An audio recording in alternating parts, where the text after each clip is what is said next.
না, আমার টাকা লাগবে মানে আজকে টাকা লাগবে। ঠিক আছে, তুমি কোথা থেকে দেবে আমি জানি না। আরেকটা কথা, আমি তো তোমাকে বলিনি যে তুমি আমাকে পুরোপুরি টাকা দাও। আরে কিছু তো দাও। কিছুটা দাও। বললাম তো রাতে থেকে আয়, আগে হিসেব হবে তারপর টাকা। এখন তোরা যা, আমার বেরোতে হবে, লাইন ধরার টাইম হয়ে গেছে। কি লাইন ভাই?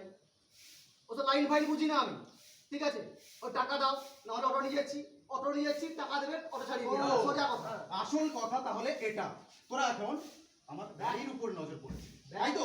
দেখ। তাই টাকার অজুহাতে আমার গাড়িটা হাতাতে চাইছিস। দেখ, তবে একটা কথা শুনে রাখ, তবে গাড়ির দিকে এক পা বাড়িয়েছিস তো তাহলে আমার থেকে এই খারাপ সামনে কাজ গায়ে করবি। দিলে। এই টাকা টাকা দাও।